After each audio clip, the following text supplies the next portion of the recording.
Channel থেকে আজকে আমি থিওসফিক্যাল সোসাইটিতে আছি। বাংলা ভাষা দিবস নিয়ে অনুষ্ঠান হচ্ছে, যা আশা ফাউন্ডেশন থেকে হয়েছে এবং আব্দুল করিম দাদা সেই অনুষ্ঠানের আয়োজক। সেখানে আমরা পেয়ে গেলাম বিশিষ্ট দাদাকে। দাদা, আপনার পরিচয়টা আমাদেরকে বলুন যদি। নমস্কার, আদাব। হ্যাঁ। আমি ডক্টর শেখ কামাল উদ্দিন, হ্যাঁ, পেশাগতভাবে হিঙ্গলগঞ্জ মহাবিদ্যালয়ের অধ্যক্ষ আর মূলত নজরুল গবেষক প্রাবন্ধিক। হ্যাঁ। আর কিছু যদি বলেন এই ভাষা দিবস নিয়ে। এবছরের ভাষা দিবস অন্যান্য বছরের তুলনায় অনেক বেশি তাৎপর্যপূর্ণ এবং গুরুত্বপূর্ণ এই কারণে যে এবছর বাংলা ভাষা শুধু বাংলাদেশে নয়, আমাদের এখানে মানে ভারতবর্ষেও তুলনামূলকভাবে বিপন্ন এবং আক্রান্ত বলা যায়।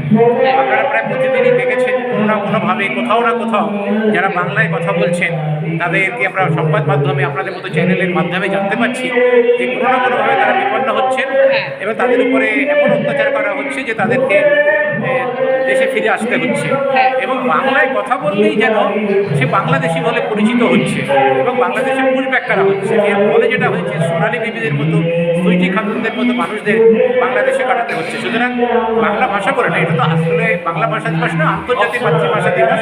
সুতরাং যিনি যে ভাষায় কথা বলছেন সেই ভাষায় যত কম সংখ্যক মানুষই থাকুক না কেন, সেই ভাষার গুরুত্ব এবং সেই ভাষার মর্যাদা রক্ষার জন্য সবাইকে এগিয়ে আসতে হবে।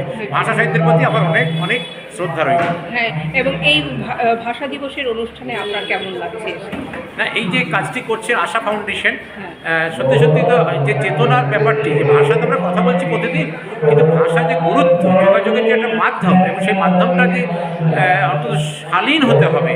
আমরা প্রায় প্রতিনিয়তই দেখতে পাচ্ছি কেউ এমন এমন অপভাষা ব্যবহার করছেন, ভাষা সন্ত্রাস তৈরি করছেন, যে তার ফলে কি হচ্ছে যে মানুষের মধ্যে ভাষার প্রতি আগ্রহ হারিয়ে যাচ্ছে। কিন্তু এই আশা ফাউন্ডেশন আজকে যে আয়োজন করেছেন এবং আপনাদের মতো চ্যানেলের মাধ্যমে, আপনার মতো চ্যানেলের মাধ্যমে মানুষের কাছে পৌঁছে যায় এবং ভাষার প্রতি মর্যাদা দেওয়া হোক, এই আয়োজনের জন্যে আশা ফাউন্ডেশনকে আমরা নিশ্চিতভাবেই অনেক অনেক ধন্যবাদ, কৃতজ্ঞতা জানাবো এবং যারা কবিতা পড়ছেন, ভাষার উচ্চারণের জন্য দূর দূরান্ত থেকে এসেছেন, তাদেরকেও আমি শুভেচ্ছা জানাচ্ছি। ধন্যবাদ দাদা।